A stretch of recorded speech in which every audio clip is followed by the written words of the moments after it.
오늘 오전 김어준의 뉴스공장에 김현종 청와대 국가안보실 2차장이 나와 일본 수출 규제에 대한 입장을 밝혔습니다. 특히나 이번 주제는 정말 소름 돋는 이야기라 끝까지 들어주시고 이 흐름을 꼭 기억해 주시길 바랍니다.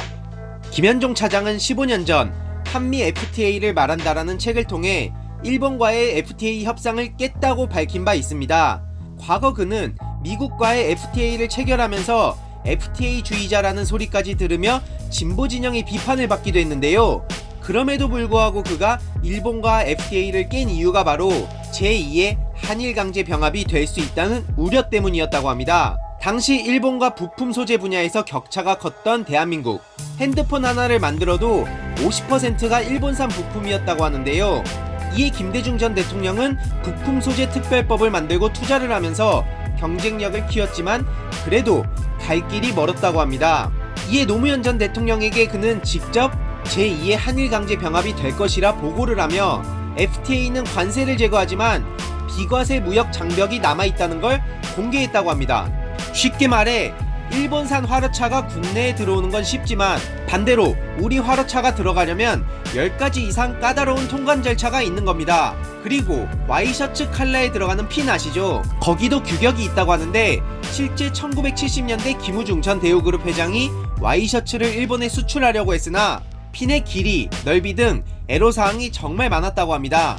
이외로도 18년도 현대기아차 일본 수출 97대, 삼성 스마트폰 2억 8천만 불에 그쳤는데 이 모든 게 바로 비과세 무역 장벽, 법으로도 명시 안 된 이 장벽 때문이었다고 하네요. 게다가 아베 총리의 DNA도 큰 몫을 했다고 하는데요. 아베 총리의 부친이 바로 아베 신타로, 여기서 한자 신은 에도 막부를 무너뜨린 사무라이 집안이란 뜻인데요. 그의 스승이 바로 요시다 쇼인, 그의 수제자 중 이토 히로부미가 있었고 그들의 주장이 바로 정한론이었다고 합니다. 이에 노무현 전 대통령도 심한 우려를 표했고 이런 이유들로 부품 소재 면에서 불리한 상황에 제2의 한일 강제 병합을 만들 필요가 없다는 판단을 내린 것이죠.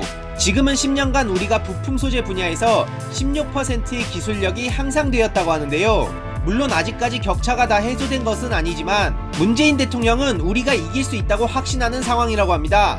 가마우지 경제, 부가가치의 상당 부분을 일본이 챙기는 한국 경제의 문제인데요. 그동안 우리는 일본의 상당 부분 손해를 보고 있었는데 현재 문재인 대통령께서 자신감을 가진 이유가 바로 일본이 우리한테 영향을 미치는 건 굉장히 적은 상황이기 때문입니다. 그리고 현재 우리나라 반도체, 디스플레이, 자동차, 조선 이런 산업이 번지하기 때문에 부품 소재 중소기업도 같이 사는 구조인데요. 하지만 TV나 반도체나 휴대폰 같은 경우 모방한 상품이기 때문에 언제든 빼앗길 수 있는 상황이라서 이참에 우리의 부품 소재 핵심 장비를 만들어서 수출을 하면 다른 국가에서 TV, 반도체, 핸드폰 등을 만들어도 우리 핵심 장비를 통해 가능하도록 만드는 것, 즉 수출을 늘려 국가 경쟁력도 키울 수 있는 기회이기도 하죠. 이런 와중에 베네수엘라를 주장하는 사람들이 이해가 가십니까? 마지막으로 중요한 사실이 하나 더 있습니다. 바로 최근 김현종 차장이 미국에 중재를 요청하기 위해 방미했다고 보도한 사실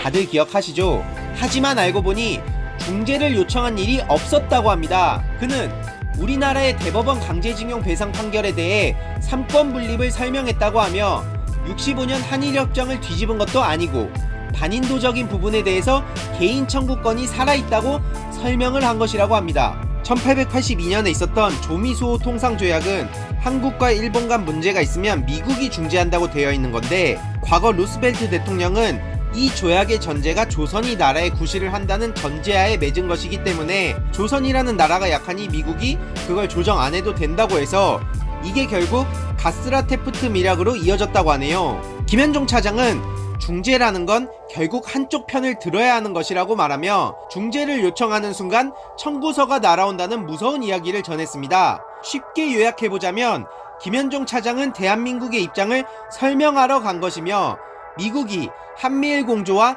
일본 위주의 아시아 외교 정책 중 어떤 걸 택할지 그 입장을 확인하러 방미한 것이란 뜻이죠. 이런 분이 진짜 애국 보수 아닌가요? 그리고 지난주 그것이 알고 싶다에선 아베의 고향과 그 배경인물을 찾으며 현재 혐한 사상을 쏟아내는 신친일파 양성 계획을 추적 중이고 JTBC는 8억 달러의 진실, MBC는 반일 종족주의를 다루고 있죠. 이 모든 이야기를 타고 가다 보면 결국 그 뿌리의 중심으로 나타나는 그 이름. 지금은 일본과의 전쟁이란 말이 절대 허구가 아니란 사실 정도는 다들 아실 거라 믿습니다.